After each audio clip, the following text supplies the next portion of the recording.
one and read it all the way through. He'd stick around for some notes, they'd break for about 10 minutes, then come back and record it straight way through. So, I mean, a lot of times Disney doesn't do that. I'm doing How to Train Your Dragon, and I haven't met any of the people, you know? I'm playing this big, stupid Viking named, what's his name? Alvin. His name's Alvin, and he's very stupid. And I think he's a villain of a sort, but he's more the kind you'd like to laugh at, you know. He's not a real threat, but he's got a real hatred for Hiccup, you know, that little Hiccup guy. I don't like him at all. But like I said, I haven't met any of the cast. I should call him migrate back towards Mark the moderator. Let me come back that way now. I feel like I'm at one of those mansion dinner tables, you know? Lots of salt, man! Alright, well, you've been asked every single... I think that's close enough.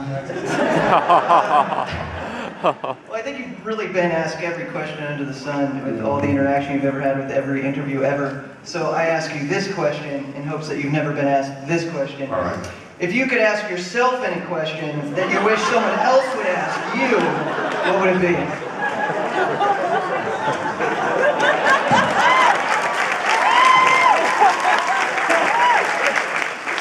And then I'm going to ask you. Are you available for work next week? That's a good question. Can you have a meeting with Mr. Spielberg? That would be a good one.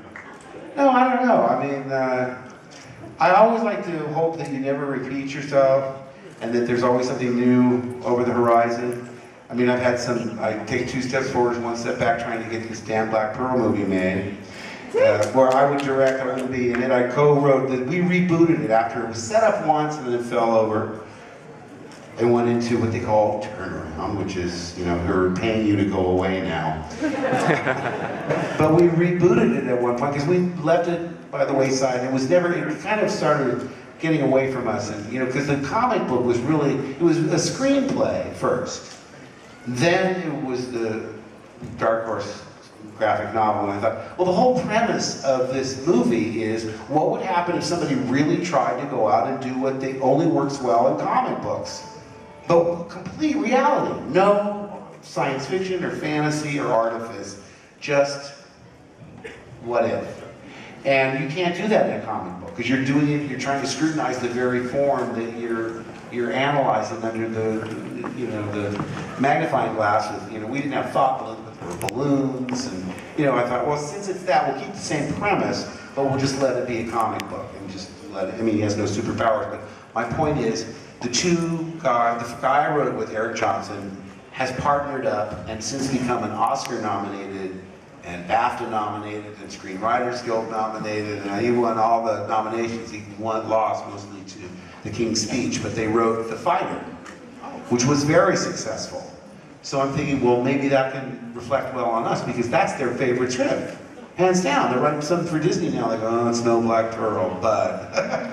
So that's what we want to do, and it's really in great shape now because what we did was able to go back and say, okay, now forget everything. Throw the comic book out the window, let's get back to the basics. That's what Paul wanted to do because Eric, who I wrote the original with, teamed up with Paul Tamasy. And Paul said, of all your stuff, I like Black Pearl the best, but I like it back to when it was Mark's vision of just this one unstable guy who lives in his own fantasy world that gets put in a certain situation where he thinks it would be a good idea to go out disguised and exact his own justice. But as real as turning on the news tonight and hearing, there's a guy in Seattle. Yeah, a guy in Seattle. He just got in trouble because he went, I think, pepper sprayed these 2 couples. He thought they were being assaulting these women. They were dancing. Did you hear that? That just happened like over the weekend. And I keep saying we got to do this because reality's catching up with our fiction. So, but like I say, he's so close. I mean, we went to Cannes. We announced it was happening, and then one financier, this British guy, dropped out because of the economy. So we're still on track to do it, but I have unfortunately nothing to announce. And actually, when I said I'd go to the New York Comic Con, One of the reasons I was coming is because I thought I could announce that. Well, what can we do as fans? Can we hold like a I bake don't know. sale or something? I go to these meetings, I said, if you can harness the passion of these fans, because I say, this isn't like Avatar. I want 5 to 7 million tops, okay? But less if you don't have a named star. I can do, because it's meant to look like a complete docudrama. It looks like a documentary. Like I say, it's not meant to look anything but absolutely real. And, so to me, I think it can be enhanced by its modest budget rather than hurt by it. But it is frustrating because you're going to these pitch meetings. I said, you wouldn't believe the kind of passion that these people have. I mean, if you want it, because their biggest worry is it won't get sampled during the first weekend. Nowadays, all movies they make or break. It's hard to believe. Like, if you go back in history, there were movies like way back in the 30s, like It Happened One Night. Frank Capra said, it didn't do all well until word of mouth started to spread, and people were coming back for the second and third time and bringing friends and had a chance to build. No longer. I mean, if you don't make it in that first weekend, straight to Netflix. So. But like I said, look, I mean, especially if I'm going to get behind this thing and make sure everybody knows about what we're doing. I mean, I will travel, coast to coast talking about this thing. And I mean, they are loyal. If I tell them this is something that I want you to go see, and I think will really help our side of what we like in entertainment, because so far nobody's done it. Kick-Ass scared us to death. First of all, I loved Kick-Ass. It was a hilarious game, wonderful experience. I really loved it, but I was so nervous because they were saying, "Oh, it's non-superpowered heroes, and it's in the real world." Well, yeah, it's in the real world where you have hover devices with Gatling machine guns attached. I mean, it was wonderful, but it was not what we're doing. So I was very relieved. My partners were too chicken to see it. They go, "Oh, you go see it," because I said, because we were sweating bullets. We're nervous that somebody's going to come out and steal our thunder, but that's just part of showbiz and part of life. Use the force, Luke! I'll try.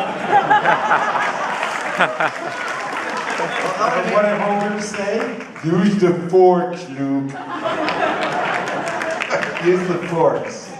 I want to make sure we don't run out of time, so these audience members have a chance to ask. Their questions? No, these aren't their questions, but if you guys want to start lining up, I think there's a microphone somewhere. So, can I just say fire in the building? Let's get right to that. All right. If I had known that you wanted to do this, I would have shut up a long time ago. I want what you want. We're going to stay forever. Is that All cool right, with everybody else? Yes, ma'am. Hi, I'm Amon at AvatarSpirit.net, and I wanted to ask about your motivation for Ozai. We never got to really get into his head, and as much as I love the Joker and I will always see you as the Joker, I have to ask about Ozai because we really don't know why he hated Zuko so much.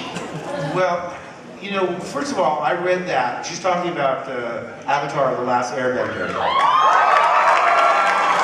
And I remember reading those scripts and thinking, this is so intelligent, it's going to last 3 episodes and be canceled.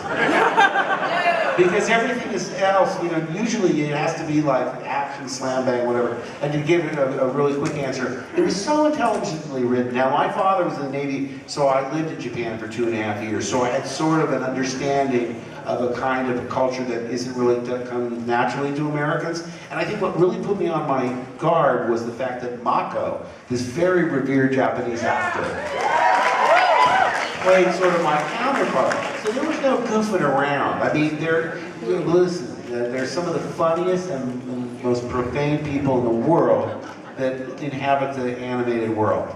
And they were still doing some of their stuff, but Mako always stood and he was always unflappable. He would not get involved in all the gibble gabble and dirty jokes and stuff. And I think a lot of that had, so I really, I hope that answers your question because first of all, you get everything from the script and you ask questions of the director, and I think possibly, like I say, my background and my reverence for Mako created whatever I did in that Ozai character. I miss it terribly. They're rebooting it now, but again, It's a sequel. They're not rebooting it. Please don't tell me they're rebooting it. so they're not Oh, yes, I'm looking for a young Mark Hamill. Well, good, I'm glad. Thank you, that's a very complimentary question.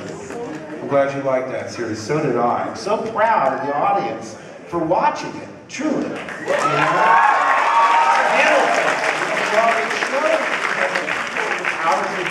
And even the way I felt that, yeah, if you don't talk down to your audience, give them something to, aspire to. They're not yo-yos and dummies.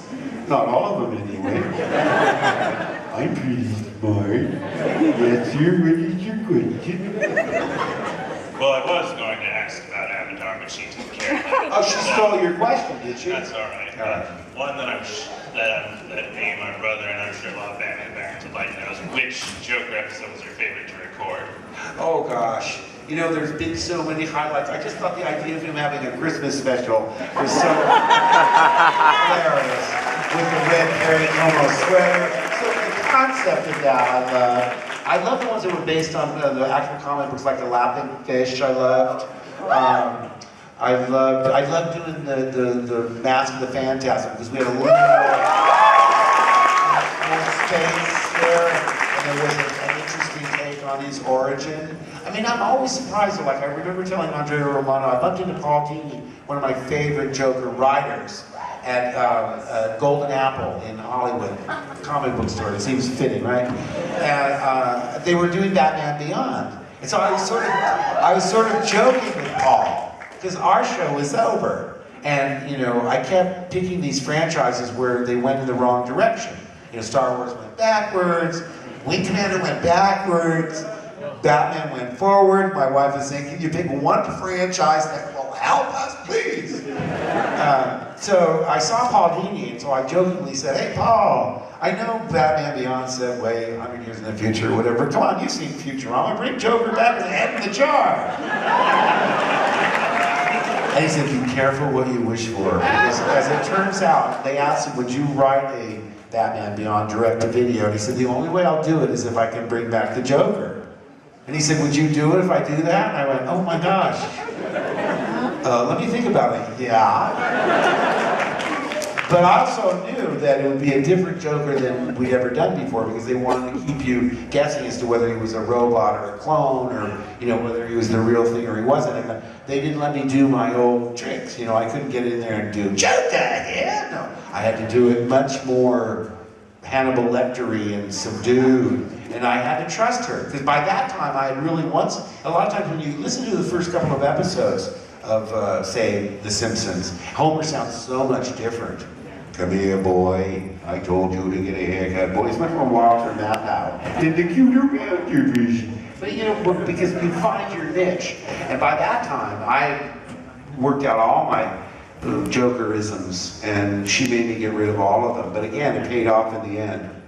I had to go over and look at a lot. I wrote this introduction. There's a Joker coffee table book coming out in the fall. It's the first one DC's ever done for a villain. They did Superman, Batman, I think Wonder Woman, and Green Lantern. This was the Joker. And so for the first time since I recorded the shows, I went back and watched all of them. And I was really nervous because I thought, you never know if your opinion, if they're going to hold up or not. And one thing I'm really happy about is they do hold up beautifully because they're in this netherworld. They're almost retro-futuristic with dirigibles and that Art Deco sort of art direction. It's I maybe wish my kids were young again because it's a perfect show for a dad to watch with his little kids. Yeah. But yeah, I love them all. Even when I had lousy parts, I thought Harley and Ivy was a hilarious parody of those women's films, like Thelma and Louise. And Joker's useless, in an apron. And I didn't have a big part, but I got what they were trying to do. And I love the way they would go back and forth between dark and light, and like the Christmas being funnier. And I looked at them all as separate issues of a different comic book with a different writer and different artist. I'm probably even forgetting some of the ones that I loved at the time. Joker's Favor, no, the one where Joker's Wild, the one where he's in the casino in Las Vegas. I love that one. What do you call it now? Wild Card. That's the name from Justice League? No. It's the one we did was called Joker's Wild, and Harry Hamlin played this guy who did a Joker-themed casino, which irritates the heck out of me because I'm not getting any royalties. There's a theme that resonates with me. I don't really complain publicly, but everyone knows the facts. It's a sad, sad story indeed. All right, next question. Hi, my name is Stephanie. I have been a really, really avid fan of yours since I was like a kid. Right. I'm trying so hard not to fangirl a lot right now. I actually have two questions. As far as graphic novels go, The Killing Joke, if they were to ever turn that into a movie, Right. would you ever want to do that? Well, it's funny that you say that because before the video games came around, we had just retired the original run, which was 92 to I think about 2004 or 5. I said to someone, I don't know whether it's Arlene Sorkin or I know, I love her to death, but maybe to Paul Dini, I said, you know what I should do is we should do Killing Joke, but as a book on tape. And the only reason I said that was because I know how prickly Alan Moore gets about adaptations of his. And I said, he hardly could get upset with us reading his every syllable, word for word. And that, in terms of people writing in, because they write me all the time and say, why is the Joker, he's all bark and no bite, Why doesn't he kill more people? Why isn't he more psychopathic? And they forget, with the exception of the directed videos or the feature films, it was a children's cartoon in the afternoon, that was under the auspices of standards and practices, the censors. So we even had to go back and change the script. I remember in one of them, I kidnapped the mayor's son. I played Checo. It's Joker in disguise as another clown. Sort of based on that thing. Because I think, how do you disguise the Joker's voice, which is sort of a disguise of, it's too hard to imagine. But we had to go back because in that, I kidnapped the boy, and they said, no, you cannot put children in jeopardy, you can't punch someone in the face, you can't fire handguns, no alcohol, no drugs, no religious icons, no nudity, no children in jeopardy. So he had to stow away in the Joker's van, and then I discovered him in the van, because otherwise it would have been putting a child in jeopardy. But that's amusing, because, what I was thinking was, well, if I do the Killing Joke, what is the most lethal of all the Joker scenarios? And that one really appeals to me, it'd be great if they did a direct-to-video as a movie. They've done these, like the Red Hood, I thought John DiMaggio did a great job. I've liked every Joker I've heard. I love Jeff Bennett on Brave and the Bold.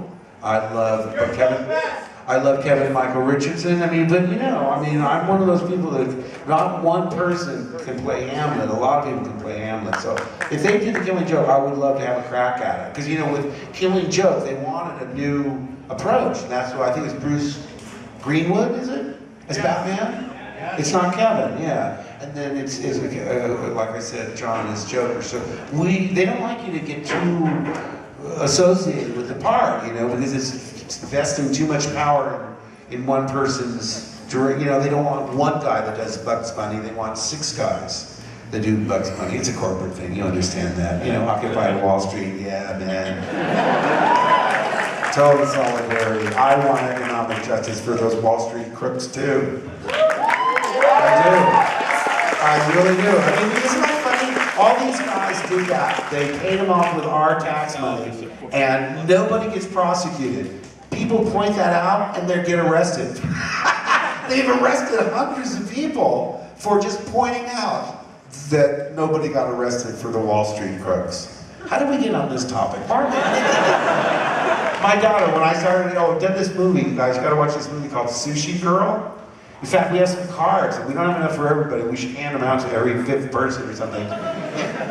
It's this movie with Tony Todd and Noah Hathaway and Andy McKenzie and James Duvall and David Dastmalchian and cameos by people like Michael Biehn and Sonia Chiba and Jeff Fahey. All these great, iconic actors and so forth. But Why did I bring it up, by the way?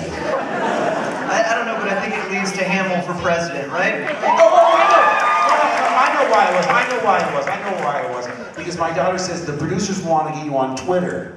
And I said, I'd be such a hypocrite because I was telling her, don't get on Twitter. They should call it Twitter because you're just frittering away your new kinds of It's like just gibble gabble into the ether. Who cares what I had for breakfast?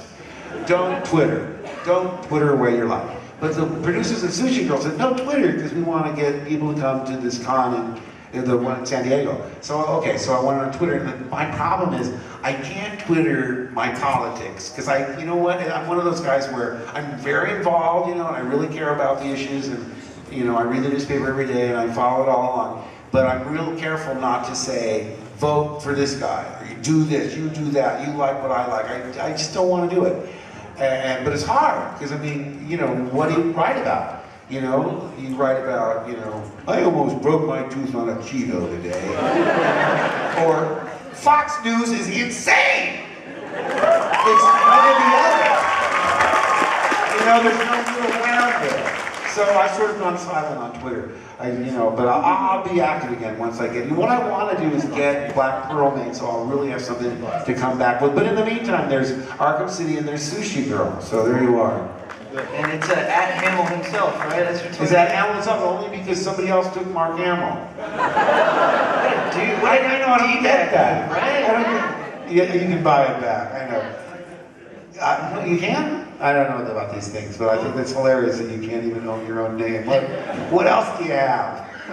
We only have a couple minutes left. I want to make sure we get to as many questions as we can. Hi, I'm a lifetime fan. Thanks so much. I just had a question. I'm going to be that guy that brings up Star Wars. No. And I brought it up. I told you the Wampa story. Good story. I was wondering actually, if you had a specific memory, like one day on set, or a specific take that really sticks out to you as just the moment that made Star Wars worthwhile.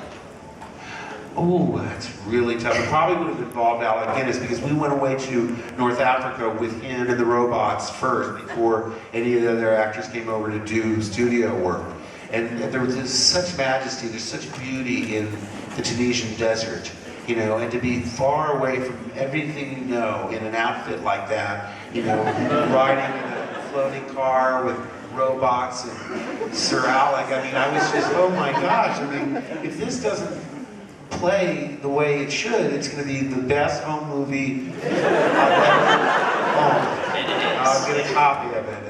Let me find a moment that I think, I know, this is odd. I remember I wanted to, whenever I saw a costume or a prop, I wanted to handle or play with it. So, I was inside Java learning how to work it. But the first creature I ever crawled inside of were those, whatever's tied up outside the cantina. Are they banthas? Yeah. There's a slit in the stomach, and so a dewback? Okay. Whatever it was. Yeah, I think it's a lizard-like thing, right? God, again, this is Star Wars trivia quiz. It's a dewback, Dad! Let's see how you feel, yeah. That lizard thing, I don't know what they got. I climbed up inside, and I'll tell you, there was all this paper mache on the inside of it, and I remember, with a little flashlight, reading a review of a David Bowie concert inside the dewback, which was very odd. A lot of rock and roll crossovers. I remember having that earpiece in when I worked with Yoda. Oh, many years ago. And all of a sudden he'd go away, and I'd hear the Stones say, ooh, ooh, Daddy, you're a fool to cry. You're a fool to cry. I'm still looking at Yoda, but I'm picking up the Rolling Stones. So I said to Kirshner, what's with that? I laughed. And they cut the film. The reason I bring it up, they said, okay, what happens is when you're walking through, you're picking up other radio frequencies besides Frank Oz. And what we're asking you is, if you hear the Rolling Stones again, don't make a face, turn to the camera going, I'm getting the Stones! Just keep looking at Yoda and we'll be able to use whatever footage. Don't cut it for anything. And so that would happen. A lot of times he would go out and it would be some other music or announcement on the radio, and I would still just stare at Yoda and act like I understood.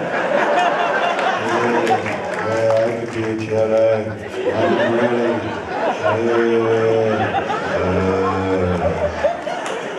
All right, next question. Thank you very much. No. I told you you're too kind. Thank you Don't for cut being into here. our time with applause. Yes, sir. Being here. I'm a huge Batman fan, huge Star Wars fan. But what I want to ask you about today is, what was your reaction when you found out that you were wanted for a role named Cockknocker? Well, my standard answer is I misread it and I thought it was Clock Knocker. But I mean, Kevin Smith, come on. My kid said, if you don't take this job, we're going to, wail on your head with a baseball bat. I mean, what a great opportunity to work. And we laughed so hard. I mean, I forgot. When I actually saw the movie Get Together, I thought, oh yeah, I'm playing a real jerk who doesn't get any of the jokes. Because all I remember was, I couldn't look at Jason Mewes with that, like this hood ornament on his head. I mean, I had to look them in the chin. That's how much I laughed. And you know what was funny about it was Kevin's parents were on the set. His parents, and they were saying, it wasn't so long ago he was playing with you on a little miniature Star Wars. Now he's playing with you on a really big one. And I love it because the set reminded me of the old Batcave from the Adam West TV series. And I got to do, by the way, Joker once with Adam, for there was a student film being done in Florida. And we all donated our salaries because it was for their senior class project to do this Lego Batman short film. And what a cast. And Dick Van Dyke as Commissioner Gordon, and I did Joker, but I walked in and I thought it was going to be Kevin Conroy, and there's Adam West sitting there in a Hawaiian shirt. And I got all gaga, because, I was a kid when he was on the TV, and, people have to remember, no one gave Batman any credit back in those days. Everybody knew Superman. So even though it was camp and they sort of made a joke out of it, I was just thrilled that he got mainstream recognition, because I was probably 13, 14 when it came on. My point is, I had a lot of reverence for it, and people dump on it because they get mad that he made it, or not he, but it left a stench of campiness on comic books for many, many years. But still, I got real tongue-tied because there he was, and I got real intimidated because Kevin's heard my Joker a million times. Now I'm competing with Cesar Romero, for God's sakes, and I don't even remember. I love Cesar Romero, but he had great energy. I couldn't remember exactly how he did it, and I do know that when I did my first few lines again, I was real self-conscious about, Adam says, "Why, that's quite a remarkable Joker you have there." I thought, thanks, old chum.